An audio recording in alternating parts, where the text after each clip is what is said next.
ಬೆಂಗಳೂರು ನಗರದ ಸಂಚಾರ ದಟ್ಟಣೆ ಕಡಿಮೆ ಮಾಡಲು ಬೆಂಗಳೂರು ಬ್ಯುಸಿನೆಸ್ ಕಾರಿಡಾರ್ 2 ಯೋಜನೆಯನ್ನು ಜಾರಿಗೊಳಿಸಲು ಬೆಂಗಳೂರು ಅಭಿವೃದ್ಧಿ ಪ್ರಾಧಿಕಾರ ಬಿಡಿಎ ಮುಂದಾಗಿದೆ. 2005 ಮತ್ತು 2006 ರಲ್ಲಿ 2 ಬಾರಿ ಈ ಯೋಜನೆಯ ವಿನ್ಯಾಸವನ್ನು ಬಿಡಿಎ ಬದಲಾವಣೆ ಮಾಡಿದೆ. ಬಿಡಿಎ ಈ ಯೋಜನೆ ಆರಂಭಿಸಲು ಇನ್ನೂ ಟೆಂಡರ್ ಕರೆಯಬೇಕಿದೆ. ಬ್ಯುಸಿನೆಸ್ ಕಾರಿಡಾರ್ 1 ಮತ್ತು 2 ಯೋಜನೆಯನ್ನು ಬಿಡಿಎ ಕೈಗೊಂಡಿದೆ.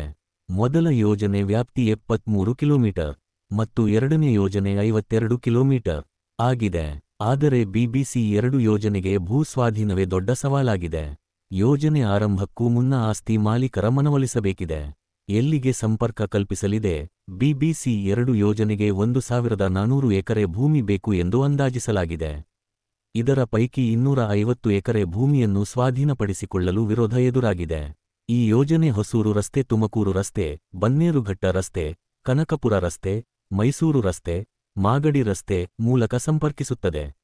ಯೋಜನೆಯ ವಿನ್ಯಾಸವನ್ನು 2 ಬಾರಿ ಬದಲಾವಣೆ ಮಾಡಲಾಗಿದೆ. 2005 ರಲ್ಲಿ ಮಾಗಡಿ ರಸ್ತೆ ಜೊತೆಗೆ ಮಾದಾವರನ್ನು ಸಂಪರ್ಕಿಸುವಂತೆ ಯೋಜನೆ ವಿನ್ಯಾಸ ಮಾಡಲಾಗಿತ್ತು. ಯೋಜನೆಗೆ ಅಗತ್ಯವಿರುವ ಭೂಮಿ ಸ್ವಾಧೀನಕ್ಕೆ ಪ್ರಾಥಮಿಕ ಅಧಿಸೂಚನೆಯನ್ನು ಹೊರಡಿಸಲಾಗಿತ್ತು. ಆದರೆ ಸರ್ಕಾರದ ಮುಖ್ಯ ಕಾರ್ಯದರ್ಶಿಗಳು ಯೋಜನೆಯಿಂದ ತುಮಕೂರು ರಸ್ತೆಯಲ್ಲಿ ಟ್ರಾಫಿಕ್ ಜಾಮ್ ಉಂಟಾಗಬಹುದು, ಆದ್ದರಿಂದ 2 ರಿಂದ 3 ಕಿಲೋಮೀಟರ್ ವಿನ್ಯಾಸ ಬದಲಾವಣೆ ಮಾಡಬಹುದು ಎಂದು ಸಲಹೆ ನೀಡಿದರು. ಆದ್ದರಿಂದ ಮಾದನಾಯಕನಹಳ್ಳಿಯಿಂದ ಮಾಗಡಿ ರಸ್ತೆಗೆ ರಸ್ತೆ ವಿನ್ಯಾಸ ಬದಲಾವಣೆ ಮಾಡಲಾಯಿತು. 2005, 2006 ರಲ್ಲಿ ಈ ಯೋಜನೆಗೆ ಗುರುತಿಸಿದ ಜಾಗದ ಮಾಲೀಕರಿಗೆ ಬಿಡಿಎ ಭೂ ಸ್ವಾಧೀನ ಅಧಿಕಾರಿಗಳು ಕೆಲವು ದಿನಗಳ ಹಿಂದೆ ನೋಟಿಸ್ ನೀಡಿದ್ದಾರೆ. 2006 ರಲ್ಲಿ ಯೋಜನೆಗೆ ಗುರುತಿಸಿದ್ದ ಜಾಗದಲ್ಲಿ ಈಗ ಜನರು ಮನೆಗಳನ್ನು ನಿರ್ಮಾಣ ಮಾಡುತ್ತಿದ್ದಾರೆ. ಸುಮಾರು 250 ಎಕರೆ ಪ್ರದೇಶ ಆಗ ಖಾಲಿ ಇತ್ತು. ಆದರೆ ಈಗ ಚಿತ್ರಣ ಬದಲಾಗಿದ್ದು, ಭೂ ಸ್ವಾಧೀನಕ್ಕೆ ವಿರೋಧ ಎದುರಾಗಿದೆ. ಬಿಡಿಎ ನೋಟಿಸ್ ನೀಡಿದ ಬಳಿಕ ಆಸ್ತಿ ಮಾಲೀಕರು ಆಕ್ರೋಶಗೊಂಡಿದ್ದಾರೆ. ಆದರೆ ಇವುಗಳು ಅಕ್ರಮವಾಗಿ ನಿರ್ಮಾಣ ಮಾಡಿದ ಮನೆಗಳು ಎಂದು ಅಧಿಕಾರಿಗಳು ಹೇಳುತ್ತಿದ್ದಾರೆ. ಈಗ ಕೇವಲ ನೋಟಿಸ್ ನೀಡಲಾಗಿದೆ. ಆಕ್ಷೇಪಣೆಗಳನ್ನು ಸ್ವೀಕಾರ ಮಾಡಿದ ಬಳಿಕ ಅಂತಿಮ ಅಧಿಸೂಚನೆಯನ್ನು ಪ್ರಕಟಿಸಲಾಗುತ್ತದೆ ಎಂದು ಅಧಿಕಾರಿಗಳು ಹೇಳಿದ್ದಾರೆ. 2005 ರ ವಿನ್ಯಾಸವನ್ನು ಬಿಡಿಎ ರದ್ದುಗೊಳಿಸಿಲ್ಲ.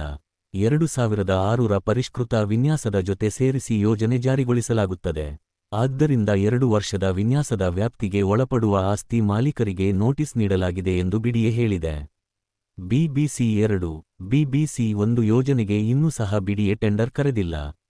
ಭೂ ಸ್ವಾಧೀನದ ತಕರಾರುಗಳನ್ನು ಮೊದಲು ಬಗೆಹರಿಸಿಕೊಂಡು ಬಳಿಕ ಮುಂದಿನ ಪ್ರಕ್ರಿಯೆಗಳನ್ನು ಮಾಡಲು ಅಧಿಕಾರಿಗಳು ತಯಾರಿ ನಡೆಸಿದ್ದಾರೆ.